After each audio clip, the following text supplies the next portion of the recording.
Hi everybody, this is Hillbilly Herpetology. I'm Webb, this is Everett, and today we're up here in the animal room, but there's a lot of changes going on up here. We don't have any, or I should say very few tarantulas up here now. Everything's been moved out. All that we have up here left right now is the Savannah Monitor breeding project and our water monitor.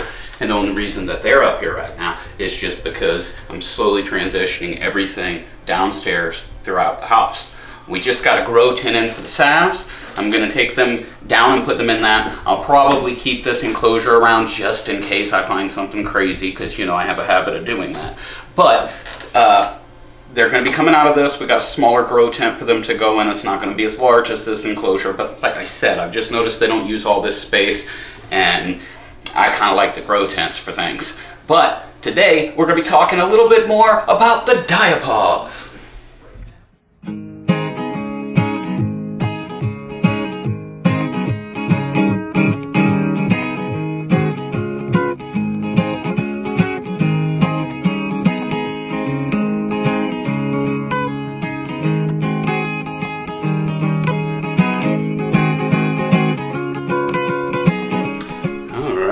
Here we got Nessie, the water monitor, who was just chilling in her water, and she's been sweet enough to let me pick her up. She's not happy right now, but that's because I just grabbed her up out of the water.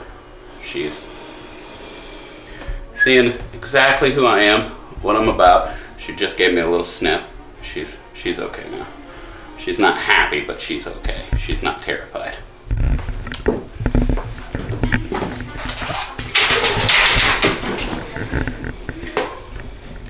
But now that she's back in the enclosure, if I were to go and mess with her, she'll give me a little tail whip here. See? Just across the back of the arm there. But that's okay. We love our Nessie.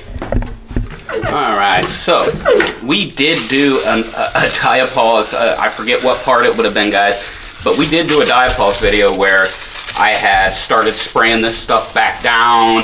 I put their water dish back in, you know, started reacclimating them to food. So they've eaten several times now, and we've got all of our temperatures and lighting and water. Everything's kind of back out of Diapause now.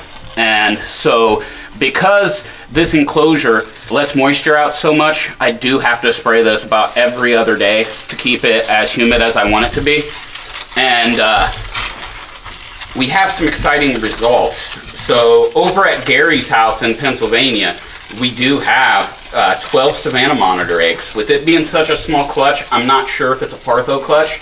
They were doing the breeding behavior, but at any rate, Gary is obviously incubating those eggs. The only bad part is we have like 160 days to see if they hatch. So that's a while off yet. But we also have other developments in this colony here.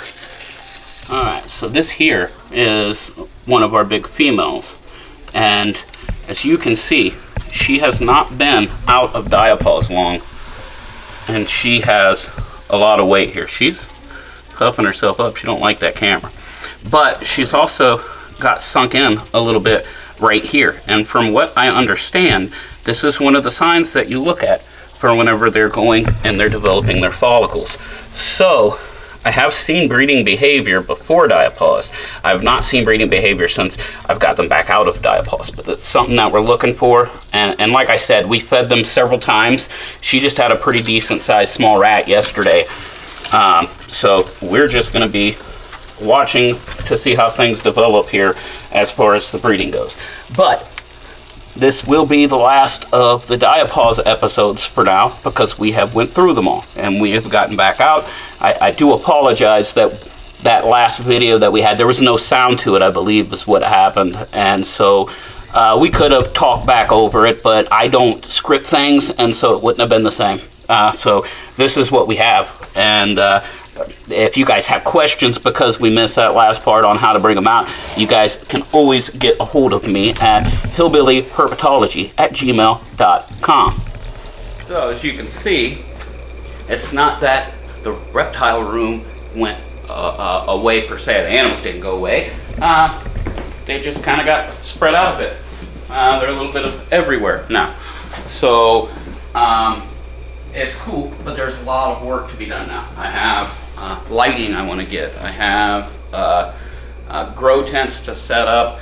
I got to get a nice big incubator because we're going to start having eggs pop out from everywhere.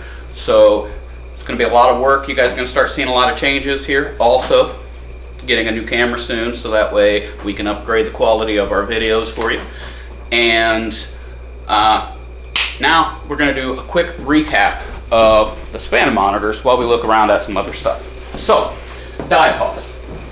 We learned that you need to put your Savannah monitor through Diapause so that way it does not get to be overweight. And also, if you want any chance of success at breeding, we also believe that Diapause is necessary to an extent.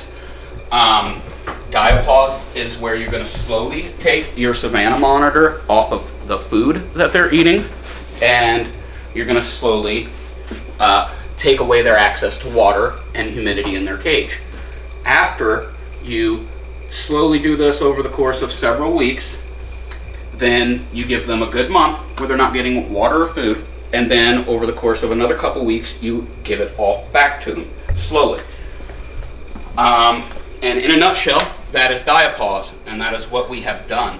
So now we're in the next stages, which is going to be the breeding stages. Like I said, Gary already got some eggs. It was a happy little accident eggs, I guess. We weren't sure we were going to be getting them, and then they just dropped. We got new lighting coming in for all of our reptiles. We're going to be switching all to mercury vapor lamps. That way they're getting their UVB and their heat all in one bulb. This is actually going to be going up into Nessie's enclosure. I'm sure y'all seen the red light up there. She broke her last one again.